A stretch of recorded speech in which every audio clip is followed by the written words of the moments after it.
Jeanne Reuter, that's the Queen of Kirkwood. She loves telling you about Kirkwood. I'm just telling you, man, you want to hear about Kirkwood? You think you're hearing stuff from me? Sit down with 45 minutes with Jeanne Reuter and you will know the history and the heritage. I'm Jeanne Reuter. My husband Dick and I drove over from where he worked as mountain manager at Squaw Valley. He moved over first in August of 1972.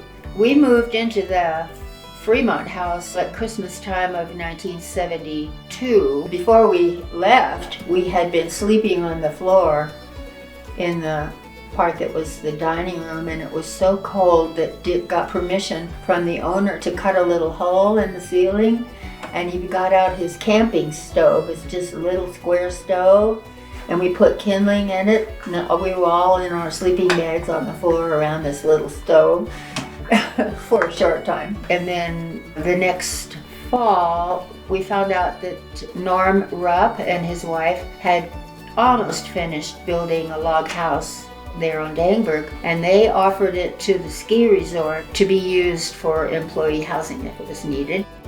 And my husband was an employee, so he got to rent the house, and that moved us. My mom was helping, and we were parading down Fremont with all our stuff, taking it to the other house. So we rented that house for a year.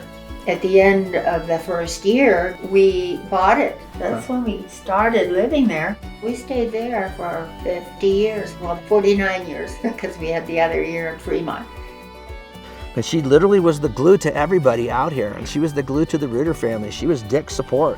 She kept the Reuter family together, 4 wild kids living in a resort, starting from scratch. She was also the place that a lot of the families went to when things were tough out here. She was the person that would share the venison when they went out and they caught their bucks out here. But she also was the community contact for the school. She's one of the original founders of the Kirkwood Ski Education Foundation, KSEF. She was the school bus driver. She was the teacher. She was the glue.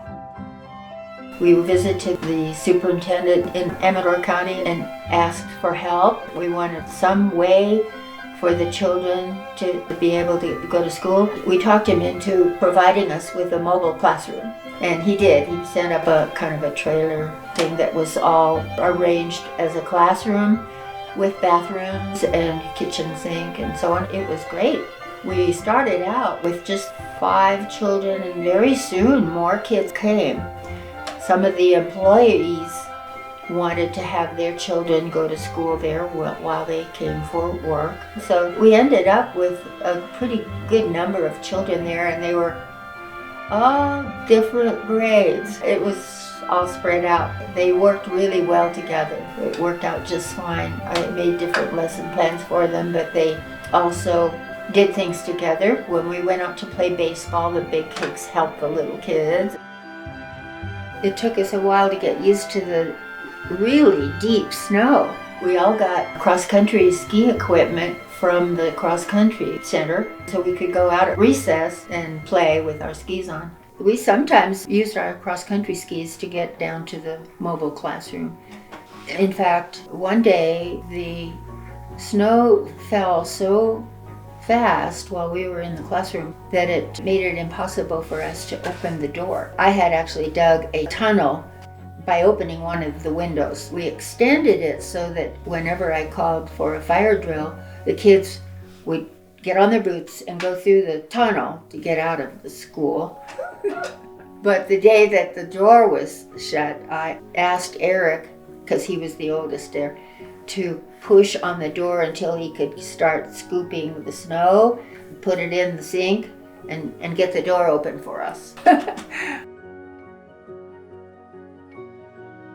Kirkwood wouldn't be Kirkwood without Jeanne Reuter. You would see her every day walking down the road to get her mail. You'd see her every day out on the mountain. She's still skiing every day, and she's fast. She loves Conestoga, and she loves buckboard. Those are her 2 favorite trails right there.